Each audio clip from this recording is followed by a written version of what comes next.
Hi friends, எல்லாருக்கும் வணக்கம். Tips லவ்னியா சேனலுக்கு உங்களை அன்போடு வரவேற்கிறோம். இன்றைக்கி நம்ம சேனலில் ஒரு சூப்பரான ரெசிபி செஞ்சு காமிச்சிருக்கோம்.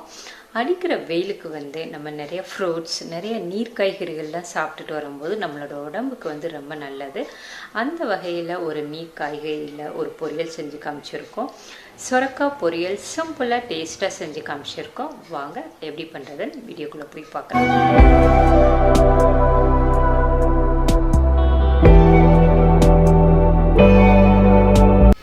ஒரு கடாயில் 2 ஸ்பூன் எண்ணெய் ஊற்றிக்கோங்க. எண்ணெய் நல்லா காஞ்சதும் இதில் 1/2 ஸ்பூன் கடுகு, 1 ஸ்பூன் உளுந்தம்பருப்பு, 1 ஸ்பூன் கடலைப்பருப்பு போட்டுட்டு இதை வறுத்துக்கோங்க.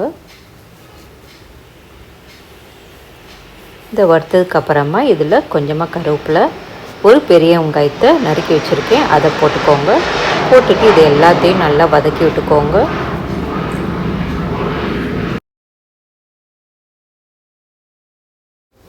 வெங்காயம் இந்தளவுக்கு வதங்கினதுக்கப்புறமா 1/4 கிலோ சுரைக்காயை பொடிசாக நறுக்கி வச்சுருக்கிறேன், அதை போட்டுட்டு தேவையான அளவு உப்பு சேர்த்துட்டு இதை நல்லா வதக்கி விட்டுறலாம். சுரைக்காயை ஒரு மூடியை போட்டு மூடி வேக விட்டுறலாம். இது வேகிற கேப்பில் ஒரு மசாலா ரெடி பண்ணிடலாம். ஒரு மிக்சி ஜாரில் 1/4 கப் வேர்க்கடலை, 1/2 ஸ்பூன் சீரகம்,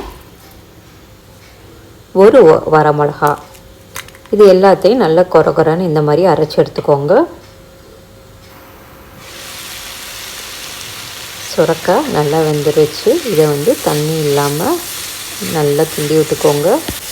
நம்ம தண்ணி எதுவும் ஊற்ற தேவையில்லை. சுரைக்காயை மூடி வேக வைக்கிறப்ப அதுலேயே தண்ணி விட ஆரம்பிக்கும், அதனால் தண்ணி ஊற்ற தேவையில்லை. இதை நல்லா வதக்குனதுக்கப்புறமா இதில் நம்ம அரைச்ச பவுடரை போட்டுட்டு இதை நல்லா கிளறி விட்டுறலாம். இதை இந்த மாதிரி செஞ்சு சாப்பிட்டு பாருங்களேன், ரொம்ப டேஸ்ட்டாக இருக்கும், ரொம்ப சூப்பராக இருக்கும். வெயில் காலத்தில் இந்த மாதிரி நீர் காய்கறிகள் செஞ்சு சாப்பிட்றப்ப உடம்புக்கு ரொம்ப நல்லது. டிப்ஸ் லவ்னியா சேனலுக்கு ஒரு வாட்ஸ்அப் குரூப் க்ரியேட் பண்ணியிருக்கோம். அதோட லிங்க் டிஸ்கிரிப்ஷன் பாக்ஸில் இருக்குது. அந்த லிங்க்கை கிளிக் பண்ணி நம்ம சேனலோட வாட்ஸ்அப் குரூப்பில் ஜாயின் பண்ணிக்கோங்க. உங்களுக்கு இந்த வீடியோ பிடிச்சிருந்துச்சுன்னா லைக் பண்ணி உங்கள் ஃப்ரெண்ட்ஸ் கூட நிறையா ஷேர் பண்ணுங்கள். இன்னும் நம்ம சேனலை சப்ஸ்கிரைப் பண்ணாமல் பார்த்துட்டு இருந்தீங்கன்னா சப்ஸ்கிரைப் பண்ணி கூடவே பெல் ஐக்கனை கிளிக் பண்ணிக்கோங்க. அப்போ தான் நாங்கள் போடுற வீடியோஸ் உங்களுக்கு உடனே நோட்டிஃபிகேஷனில் சேரும். நன்றி, வணக்கம்.